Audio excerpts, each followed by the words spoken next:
Sige nga. Anong batas ito? 250 na naman. Ay, salamat, wala na nakakasagot. Wala na akong investment. Diba? Okay. This is Republic Act 11148 or Kalusugan at Nutrisyon ng Magnanay Act. Batas po ito ng 2028. This is under Department of Health. Ang nag-manage po nito ang National Nutrition Council. Bakit? Di ba sa atin sa Pinoy, ang gusto ng ating National President at sa government, hindi din kaya to, kaya nandito yung mga civic organization. Triple M. Ano yung Triple M para sa mga bata natin na gusto natin na gano'n sila pag lumaki? Matalino, malusog, at matangkad. So yan yung batas na yung nakasetro. Now, sabi ng Aguila, ano ba yung ating signature na project? Pag nakikita natin at narinig natin ang Lions, ano yung unang tatak sa atin? Vision, Sight for Kids. Rotary, anong kampanya nila? And polio. Diba? Nakikita natin? Pag sinabing Aguila, and malnutrition. So yan ang gusto niyang legacy na maiiwan. Kasi second term ng ating national president, in his second term, 2 years siya. So yun ang gusto niya. Now, si Ate din naman, para ma-sustain ang program, the national president make it a foundation. Kasi kung programa lang, mahirapan tayo mag-solicit. Mahirapan tayo saan natin ilagay ang pera. Then, si Ate din lahat ang nag-asikaso since she is the social worker, kilala niya lahat ang nasa SWD. We are now a foundation. Ito na yung logo natin. Future First Kid Development Foundation. F1KD din. First 1,000 days. Kasi, lahat ng programa, pag gusto nating masustain, dapat may kaakibat siyang foundation o organisasyon para yun ang magpapatuloy. Kahit hindi na siya national president, or kung sino yung next president, ipagpatuloy niya, intact pa rin ang programa natin. So, let's give credit to Ate Den. Palakpakan po natin. Lahat yan. We are DSWD accredited, DSWD registered, and now we will be, ano yung isa? Permit to operate in the DSWD. We are a legal entity now operating on the ground, helping the government in the mission of ending malnutrition, and we want that our kids to grow as malusog, matalino, ano yung isa? Matangkad. Ayaw natin yung dati na naranasan natin bansot na bata, malnourished, kasi nga kulang. Ito yung role natin. Okay? So, nakita niyo na ang team behind F1KD. Now, ito na yung role natin. Join the campaign. Naintindihan na natin, ano itong first 1,000 days? Ano bang role namin dito? Mga asawa kami ng, anong tawag dito? Mga asawa kami ng mga governor. Siyempre, matik yan. Pag Aguila ang asawa mo, Aguila ka rin. Lady Eagles na hindi natin. Lady Eagles tayo. Now, ano pang role natin? May mga club tayo, di ba? So, we are inviting everyone to join the campaign, to donate, volunteer, or advocate in our Eagles fight against hunger and malnutrition. Ito yung challenge natin lahat. Naintindihan natin, and the challenge is, paano natin ito i-implement on the ground? Now, ito yung tanong mo kanina. Sige nga, I'll give you 2 minutes. Tatanungin ko kung ano yung maalala ninyo. Kilala niyo ba to? Ito yung sinusuot ko, SDG. Sustainable Development Goals, yung nasagot ni Ate Pai kanina. Tinanong ko siya, ilan ang SDG? 17. Now, 5 lang ang hiningi ko. Nakita niyo na sino yung maka-enumerate ng 5. In a count of 10, 9, 8, 7. Ate? Okay, please introduce yourself. Anong club ka? Microphone po. Anong club ka? And just 5 SDG. Familiarize it. Ate, introduce yourself and what club po? Hello po. From Taguig Eagles Club po, NCR 105. Sige po. Just enumerate 5 SDG. Look at me straight. Go. Sabi ko, lupat minun siya tumingin.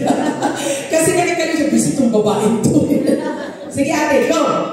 No poverty, zero hunger, no action, climate action,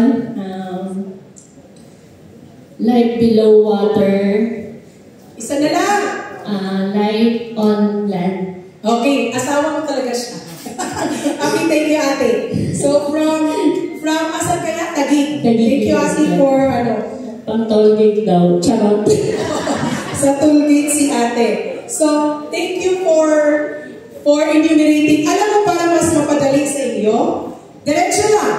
No poverty, zero hunger, good health and well-being, quality education, gender equality. First 5. Or dagdagan mo ng partnership. Ito ginagawa natin. This is partnership.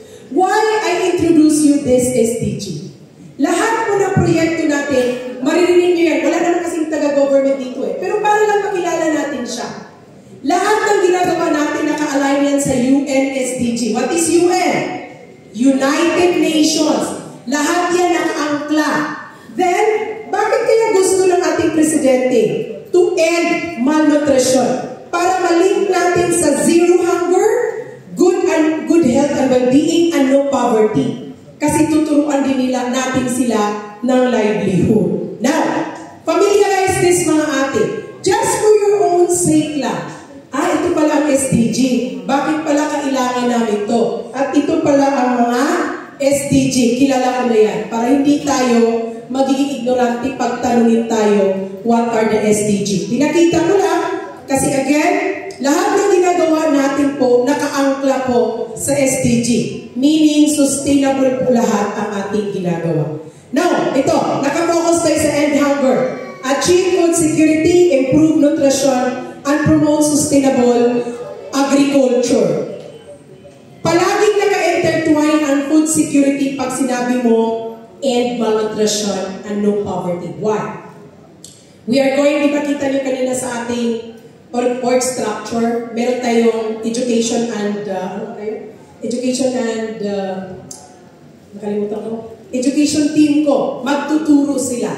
So kung meron tayo sa region natin na mga grupo ng kababaihan, sino nagbibigay dito ng livelihood project? Sa mga region. Di ba project natin yan? Yes, meron tayong mga livelihood project.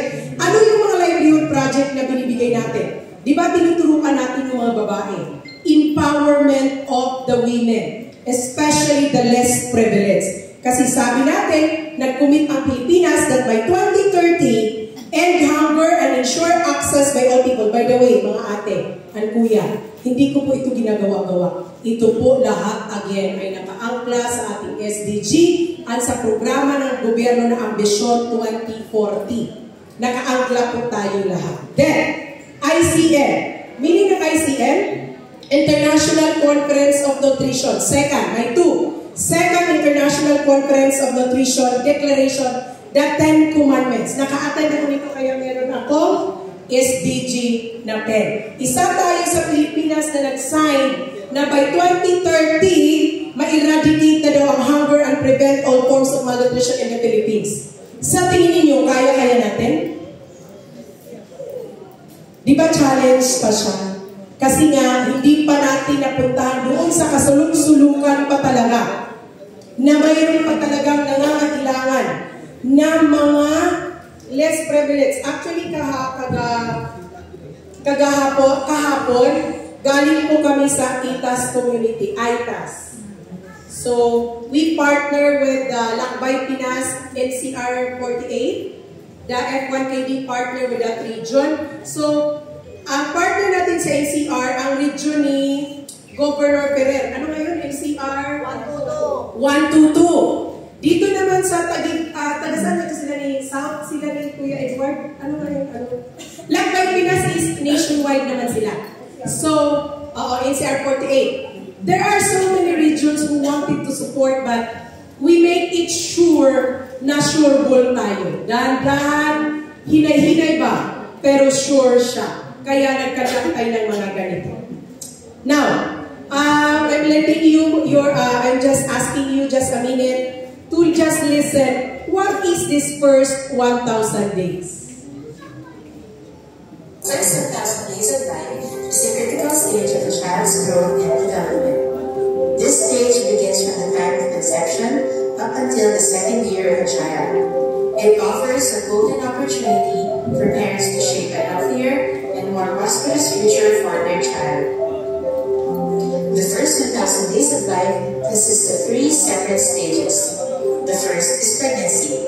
This includes the first 270 days of the baby inside the womb to birth.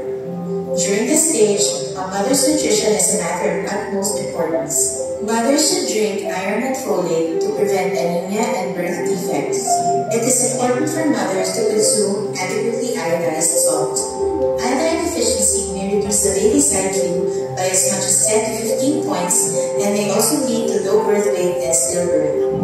A balanced diet including rice, meat or fish, green leafy vegetables, yellow fruits, and milk or egg products can help ensure optimum health of the mother and her child. The second stage is called infancy. This stage includes from the time of the baby's birth up to the first 180 days, or from 0 to 6 months. In the first hours after birth, the baby will be able to receive colostrum from the mother's breast milk. Colostrum is the baby's first vaccination and protection from life-threatening diseases. It can also increase the baby's IQ by 5 to 7 points. The final stage is the child's toddler years. This includes the next 550 days after infancy, or the baby's first 7 months up to his second year. The baby can still continue to breastfeed during the toddler years. During this time, the baby is ready to take in semi-solid food. With proper care and nutrition, children can overcome and prevent life-threatening diseases, complete 4.6 more grades of school, and have healthier family. Okay, narinig natin, no? Pag sinabi natin what is first 1,000 days, ano yung computation? Anybody, kung nakinig kayo or nanood, kita ko naman seryoso kayo, another 250. Maubos na talaga itong baon ko. Okay, nakita niyo kanina, pag sinabi 1,000 days, ano yung computation doon? Anyone? Anyone? Ilang days ba ang 9 months? Sabi ko, ayaw nyo na ng 250. Minamaliit nyo talaga yung 250. Kung alam nyo, pinaghirapan ko yan. Sige, taas ng kamay. Sino? Ano tawag dito? Sino dito ang hindi mother? Yun na lang. Tayo gang. Kasi parehas tayo. Sino pa? Dalawa lang kami hindi mother. Yung totoo. Gang, wag mo talaga akong tularan. Mag-mother ka, day. Ay, hindi talaga maganda. Walang susunod ba? Mag-mother, ilang taong ka? 31, oh my God. Huwag mong paabutin ng 35 kasi ganun ako dati. Mag-aral ako, tapusin ko lahat, mag-doctorate ako para makuha ko lahat ng lalaki. Baliktad. Lahat sila tama, takbo. So kung alam ko lang pala, nag-anak ako ng 20s. Anyway, lahat dito mothers, so makarelate tayo. What is the first 1,000 days? Now, ilang days ang 9 months? Yes, ate. Yung nag-agree. Ate. 270. 200 lang muna kasi 270. May 200 ka. Pakilista. Mga ate yung lahat ng tinawag ko. Hoy, hindi ako nagbibiro. Seryoso ako doon. Ambag-ambag tayo mamaya. Okay. After ng 270 days, ilang days yon para mag-total tayo ng 1,000? Ano yung next? Yes po. 180. Start ng 180 from? No. Diba ang 270, 9 months? Tama? Saan nag-start ang 180? First, 200 ka. Kayo ang sumagot, pero siya magka-200. Wala mo. So, ganito. Diba sa 9 months, 270. Plus 180 first 6 months. Ano yung next? Ilang days? Raise your hand. Yes, ma'am. 550 saan mag-start? 7 to 24. A total of 1,000 days. To simplify, mga ate, dyan po tayo nakafocus. Why? Kung gusto natin na ma-end ang malnutrition, we have to start in the first 1,000 days of a child. This is very crucial. Pregnancy, 0 to 12 months. Ay, bakit tanong? Tama ba to? 365. Bakit mali yung mga sinasabi ko kanina? Iniba lang niya. Pero 270. Yung 555, dinagdag niya doon sa ano? Pero same lang siya. Yung kanina doon sa presentation that is based on the United Nations, yung secretary ko, iba yung nilagay niya. But anyway, same lang ito. This is from the National Nutrition Council. So at least alam natin the basic. So, itong presentation, why yung 1 kg? Hindi ko na siya kailangan i-explain na verbatim, narinig na natin yung ABP kanina. Gaano kahalaga? So sabi nga nila, the first 1,000 days ni baby pahalagahan para sa malusog na kinabukasan. Sabi natin, to combat malnutrition in the first 1,000 days, which is a great start for life, bibigyan ko lang kayo ng data para to support our endeavor. Bakit natin kailangan tutukan to? So in the Philippines, there is 37.2% prevalence of obesity and overweight according to the ENNS, Expanded National Nutrition Survey, conducted by the Food and Nutrition Research Institute last 2018. Why?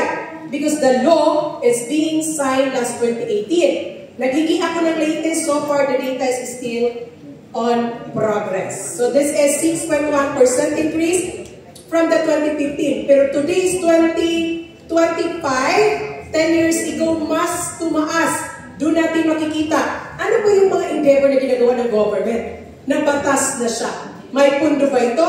Ilang organisasyon ang tumulong para itulang ang batas na ito at ano ang kontribusyon natin bilang organisasyon. Now, as presented, sinabi dito, trends in the prevalence of overweight and obesity. Tingnan natin yung mga anak, mga apo, or mga kapitbahay natin. Akala natin, kung mataba, healthy na. No, it's not. Always yan sa regular nila na timba. Diba? So, titingnan natin kung overweight ba ang bata. Pag overweight ang bata, is it nourished or malnourished? Malnourished pa rin siya. So, dapat regular tayo palagi. Then, ito naman, stunting and wasting, yung sinabi natin kanina, na gusto ng ating national president na triple M ang ating mga anak pag lumaki. Itong anak na ito, sino may-ari ng batang yan, tumatakbo na yan? Sino yun? O, diba? Ilang taon po si baby ma? Ilang taon? Ilang taon? Si ate?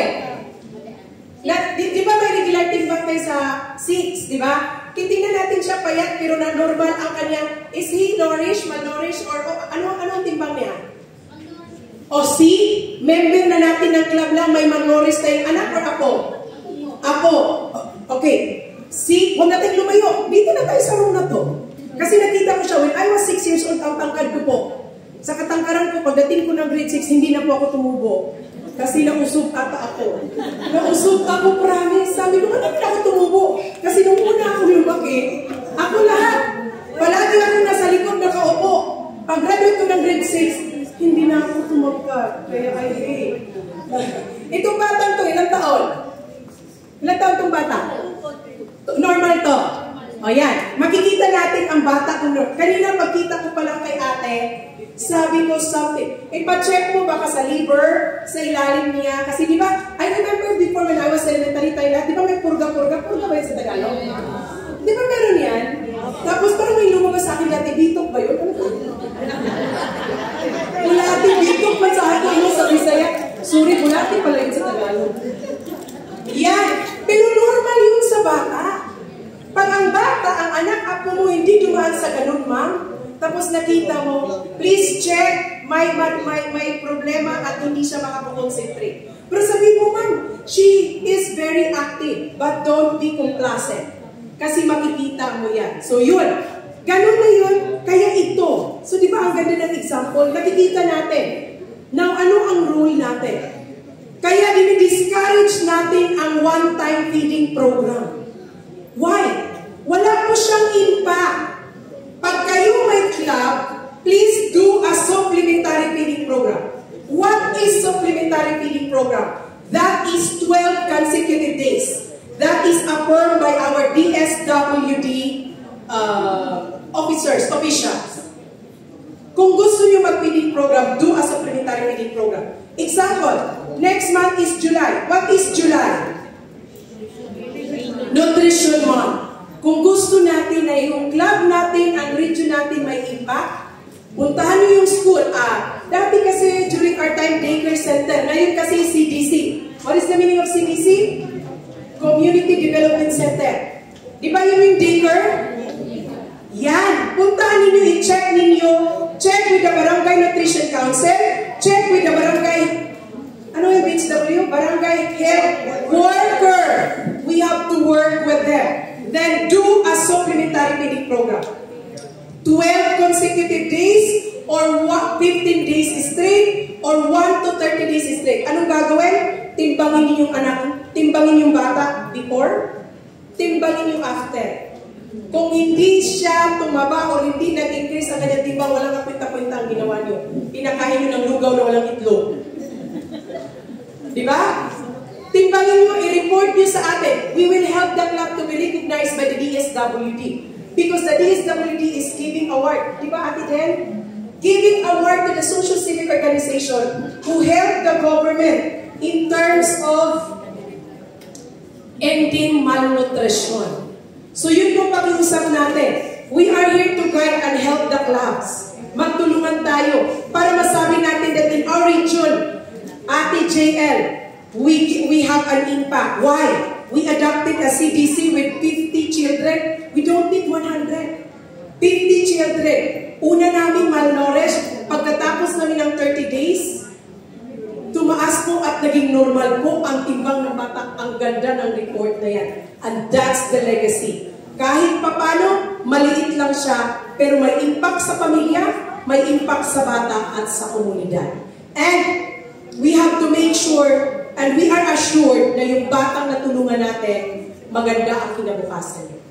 Again, stop one-time feeding. Do a supplementary feeding program.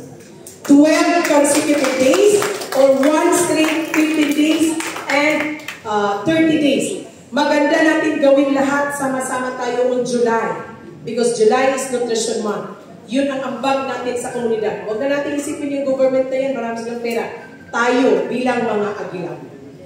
Okay, ito din. Ano ba yung negative impact sa stunting na brain? Lola, I don't make this as example ko lang. Kasi 6 years old is grade 1 na ba? Grade 1 na because si baby. Very healthy naman siya. Pero check it, is her memory very fast? Medyo. Medyo po, kasi parang nakalimutan po namin Pinapagamot. Okay, that's good. Good for you, ate. Maka-afford ka. So yun yung makikita natin. Paano yung mga bata sa laylayan? Makikita ninyo mamaya yung inaalagaan ng F1KD. May nabuntis na 15 years old, 17 years old. Alam niyo, pag pumupunta kami sa community, sinasabi namin, ano kaya ang future ng batang ito? Sigurado tayong wala na tayo nun. Ako sabi ko, sigurado akong wala na. Baka mag-drug addict ba ito? Mag-asawa na rin ito pag 15? Diba? Kasi kailangan natin ng guidance. And we also teach them family planning. Itong mga FYKD ladies natin, bumababa at kinakausap sila personal na huwag ka namang mag-anak-anak. Kasi parang ganon, para to let them know na pinapa-injection na nga natin, no? Pinapa-injection na namin ng 3 months na hindi na magdugo para hindi na mag-anak. Bakit? 8 na ang anak niya. Hindi niya alam kung ilang buwan na naman ang nasa tiyan niya. Ganyan po kalupok at kalupit. At akala natin, okay na ang bansa natin. Kaya when you're going to the underground test, may medyo, pag sinabi ko kanina, pag stunting ka, medyo malnourished ka, may impact sa brain natin. By the way, my presentations are from the National Nutrition Council po. Underweight, stunting, wasting, and overweight for height. Meron kasi computation. Di ba tayo, ako nagda-diet ako personally ngayon. Why? I have a heart enlargement. Now, pag malaki ka rin, pag tumaba ka rin, mahihirapan kang humiya, tama? Kahit maglakad, kahit tingnan mo, naka-flat na ako. Kaninang ati-ati ko, yabang ko, di ba nakaganon-ganon ako? My God, hindi ko kinaya ang power. Kasi tatayo ako, kaya nagpabahon ako ng flat. Dati, di ba dati tayo, pag mataas, ay, ang arte natin, pakimbut-kimbut pa. Again, as we grow mature, naiiba, ang hindi ko kaya, why? PWD ako, why? Mabigat ako. Tented, ano yun siya eh? Ang tawag niyan? Talinis ba? Pointed kanina. So, ano ko na magiging plate siya para hindi. Sinabi ng doktor ko, my computation, kinumputan ako and I am very overweight, abnormal. Sabi ko, kakahiya naman ang aking programa, no rest, ako pala malnourished. So, kasi sobrang laki. So, kinumputan kasi, history naman yun sa akin sa heart. Plus, naging large siya pag tumabak. So, ito ang pinakamahalaga. Alam niyo mga ate, kahit may pera ka pero masakitin ka, piling ko, mahirap ako. Pero alam mo, kahit hindi ganun kadami ang pera mo, pero komportable ang buhay mo, healthy ka, piling ko ako yung pinakamayaman. That's truly that health is wealth. Kahit gaano pa karami, pag mamamatay ka naman bukas, hindi mo rin mararanasan lahat. Diba? Pero kung normal ang buhay mo, komportable, wala kang inaapakang tao, nutritious food ang kinakain mo, yan ang pinakamayaman ko. Okay?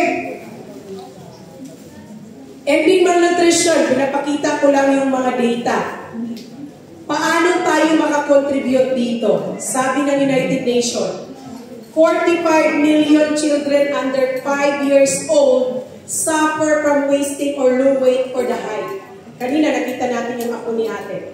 5 years, 6 na nga siya eh. But she don't look 6. So kasama siya dito sa data. Sigurado yun. Kasi nagagamot ang bata eh. Now, 148 million daw na children under 5 again suffer the low height for age. So pag nakita mo, hindi siya tugma doon sa height at sa edad ng bata. Then 2 billion all over the world, people can't afford a healthy diet. Alam nyo, napakaswerte pa rin natin. Bakit? Walang gera sa ating bansa. Na pero affected tayo, bakit? Nagmamahal na naman kahapon. Magkano ang contact ko? Ako lang nag-drive.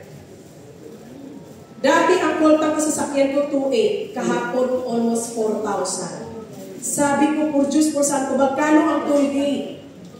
Kung wala kang pera, paano na lang pala? Di ba? Tayo ba? Kumakain ba kayo ng 20 pesos na bigas? Di ba party natin? Pagsapal-sapal, ngayon lang kung pakainin ko kayo, siguradong dugdugin, ano ba naman itong bigas na ito? Sapal-sapal naman ito. Di ba? But imagine the people who suffered malnutrition with no income. Ano kaya ang pwede kong magawa? Please help us in battling and handling this problem. Now, pinasabi dito sa UN, second daw ang Philippines, na the Filipinos are the second shortest in the Asian region. This is 500 pesos. Enumerate the Asian region. Asian countries, 500. Asian countries, wag yung didiktaran ka, 500 pesos to. Huwis buhay ko to, panggasolina ko to. How many are the Asian countries? Biruin mo, pang second ang Philippines. So, we have to act now. Pang 9 ang Philippines sa global stunting burden. Global meaning buong mundo. Then pang 10 ang Philippines sa global burden for wasting. Oh my God, ano kayong ginagawa sa gobyerno? At anong ginagawa natin? Ano kayang epekto ng ating pagpipiding-piding? Nakailan piding kayo? Para na makatarpulin at makasabit sa nasyonal na meron tayong proyekto. Meron pa tayong problema isa. Tree planting and coastal clean up. Ang ganda ng agila, ganda ng t-shirt. Ang tanong, sa isang taon, ilang beses kayo nag-tree planting? Isa lang po. Ilan ang ni-request nyo sa DNR? 1,000. Pinapagalitan pang DNR kasi hindi nagbibigay. Ang tanong, sa 1,000, ilan ang nabuhay? Alam nyo ba yung tinatanim nyo? Minsan may nakita ko naka-video pa. Pagtanggal na, di ba pinapasok yan ng ano, ang tawag niyan? Plastic na black. Pagtanggal, Diyos ko, tinapon. Pati yung supot, tinanim, patay. Paano naman? Pero sa picture ang ganda. Celebrating Environment Month. Wasting. So, sana hindi tayo ganun. Nandito tayo para matuto. Nandito tayo para ma-change. Tayo lang, huwag na natin anuhin yung iba. in our own little way, how could we help this country and how could we help our clubs to have impact on the ground. Now, important, ano bang importante dyan atin ng 1,000 days? Napabalik-balik yan. At bakit yan pa ang sinusulong ng National President? Kasi po, may investment po ito.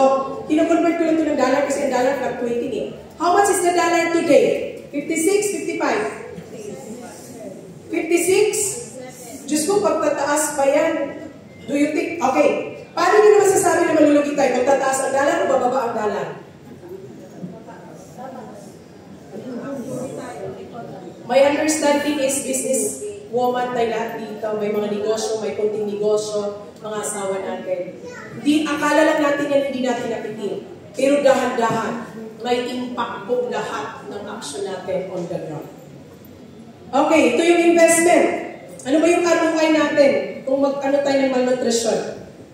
Ang $1 na in-invest natin today, ang return on investment niyan is $17.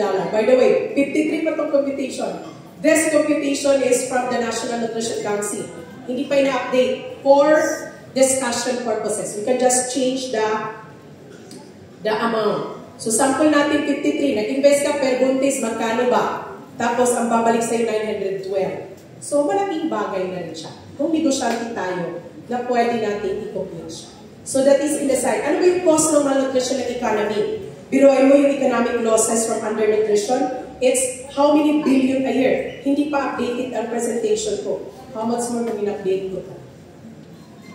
Pero ang ginawa ng ating mga gobyerno nag-away-away, kabisi ba sa impeachment, hindi nila tinignan na may bata pa dito sa room na ito na malnourished, na tinitrip pa ng mga magulang.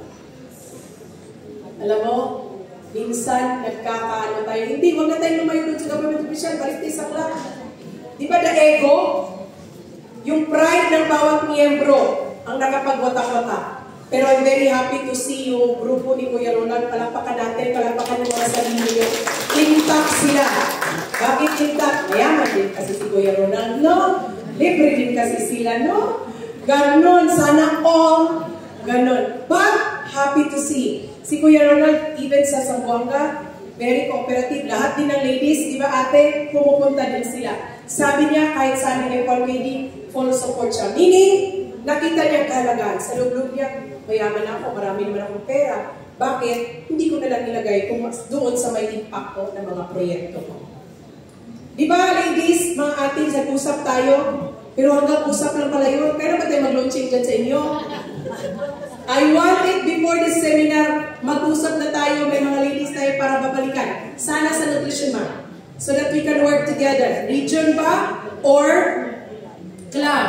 Then A1PD ladies can guide you ano yung mga needs, paano i-prepare, para pag next natin kita sa third quarter, kayo na ang modelo at kayo na mag-i-explain. Di ba?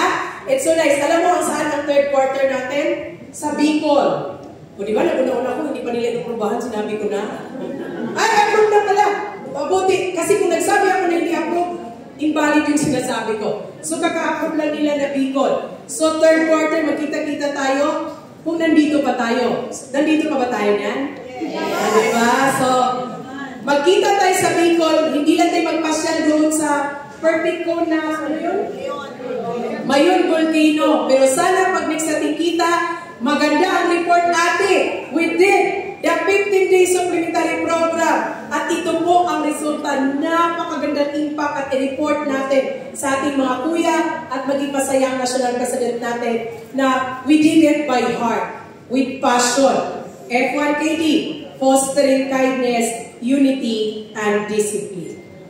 Okay, ito lang ipapakita ko lang sa inyo because the food are being prepared. 11:45 tayo deliver kasi niluluto pa. Kanina kasi namamalingki pa eh. Ngayon niluluto pa. So binilas 11:45. Pag hindi ma-serve ng 11:45, baka naubusan ng gasol. Ganun lang yan talaga.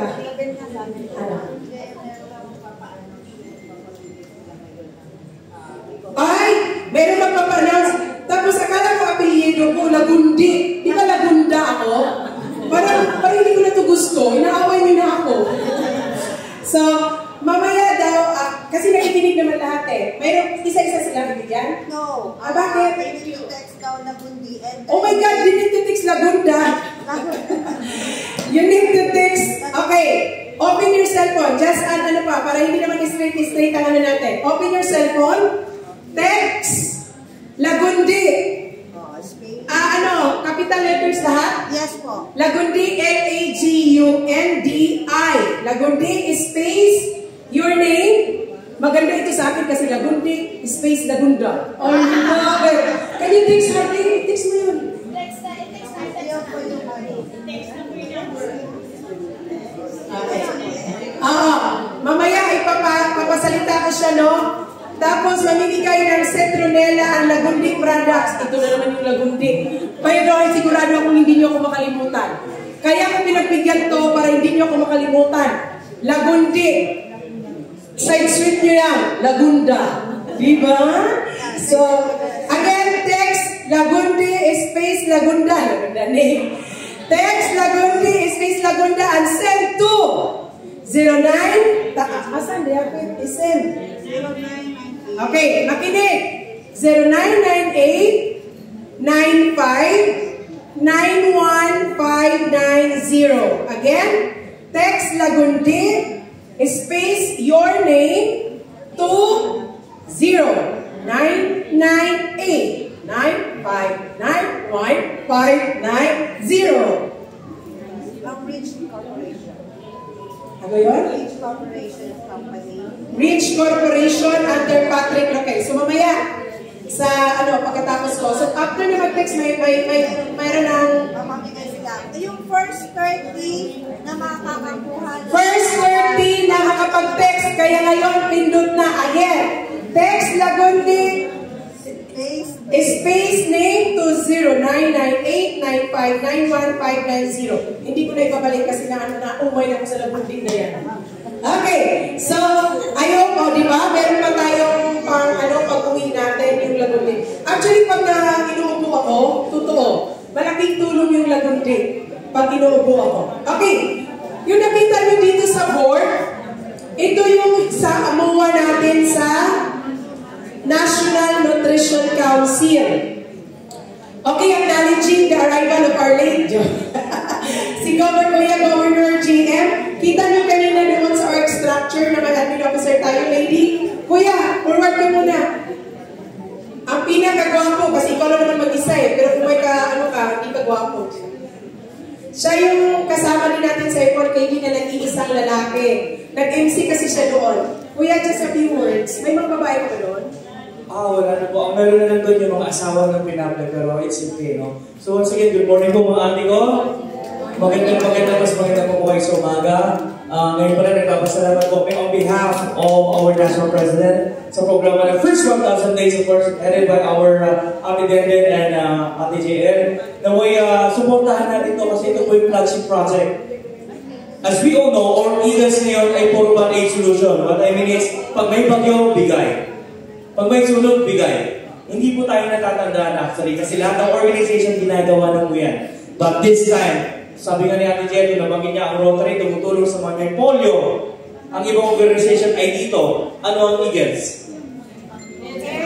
And malnutrition. So ito po yung gagawin natin flagship project. So ito yung magiging actually legacy talaga ninyo bilang mga Lady Eagles, asawa ng mga kuya, especially bilang members ng Eagles. So sana po at umaasa po kami na bilang natin ngayon dadami at dadami pa sa pagtulong po sa ating organization. Once again, good morning at magandang babae po kayo sa lahat. Okay, thank you Kuya Bo. Ito kasi siya pag may mga event, kahapon MC siya. Doon sa event siya din yung MC. Mamayang gabi MC ka ulit. Kanina MC din siya doon. Yun naman ang 40 ng ating Kuya Bo. So palakpakan po natin. Thank you Kuya Bo, grabe. So nakikita niyo yung mga ate, no? Dinandaanan tayo ng mga kuya natin. Kasi po, importante po ito. Ito po, nabasa niyo ba yung memo ng ating directives ng ating National President? All Lady Eagles participants proceed to Hall B. Yung mga asawa na rin pinagpili, baka matanda-tanda sila. Kasi pinapili na yun yung mga matanda-tanda na. So, ayaw mo na sila pilitin. Kaya sabi ni Kuya Jim, hayaan mo na, ilan na naman ang pinaplay, ilan ang pinaplay natin? Kunti lang yun sila, hayaan mo na sila doon. Ayaw nila iwanan yung mga asawa nila, yung mga tandaan din. Pag-ihiga, ganun-ganun. Kaya, hinayaan ko na lang. Tapos biglang pumasok na biglang, hi ate!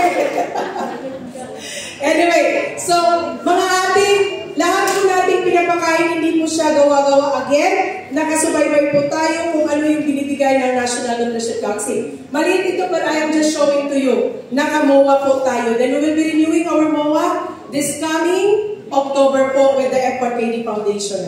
So ito po yung mga services ng ating first 1,000 days. Yung kanina, pregnant and lactating women, infant, then young children up to 2 years old. Tamang-tama, pag-graduate ni Kuya Ronald sa kanyang presidency, meron na po tayong graduate dyan na 2 years old. As of now, mga ate, we have 150 pregnant mothers na inalagaan, 5 na po na anak. Tama? Binabalikan po natin yan. Ang thousands of children na nakabenefit po ng ating supplementary feeding program. Minomonitor din po natin. And we submit regular report to the NNC and the SWD and to the National Anti-Poverty Commission to help them combat the SDG of end poverty, end hunger, good health, and well-being. Tanong tayo, ano kaya yung 1,000 days? Straight ba yan atin na 1,000 days? Hindi po. Nakatutok po tayo sa Tuto Kainan Dietary Supplementation Program. Kaya po, we are working closely to the BHW and the Barangay Nutrition Council. Kasi sila po ang nakakaalam. Kaya pag bababa po ang ating mga lady, again, I will encourage the team of Kuya Ronaldo. Kasi si Kuya Ronaldo willing to support. Siyempre, hindi man niya alam kung paano, kaya hindi man siya nanganak. Yung asawa man niya ang nanganak. So, we have to guide him. For sure, he will support. Okay. Ano yung mga specific area of intervention lang sa Tuto Kainan? Nakita niyo kanina yung ating organizational structure. Ito po yung mga ginagawa. From the social preparation, from the dietary supplementation, maternal nutrition education, yung team nila Kelly, then micronutrient supplementation, at yung monitoring nila Ate Mercy and Ate Ces, yung SMS. Why? Meron po tayong data po sa ating mga buntis na adopted. Hi! Hello! Hello! Hi! Are we still okay to listen? Yes! Okay. So, again, sino-sino ang beneficiary natin? Nutritionally vulnerable pregnant women. Hindi natin beneficiary yung mga mayayaman na maka-afford ng prenatal sa private hospital. Doon po tayo. At paano natin makuha yan natin? Again, we have, ano yung ika-17 na SDG? Partnership. So we need to work hand in hand to the local government unit, specifically the barangay. And who in the barangay? The BHW and the National Nutrition, Barangay Nutrition Council. Okay, tayo lahat. Group yourself into 4. Apat-apat. Harapan to, harapan. 4. Okay. The food is here na. Diyan mo muna ilagay. Para makakain tayong lahat. Group yourself into 4. Harapan tayo. Gagayahin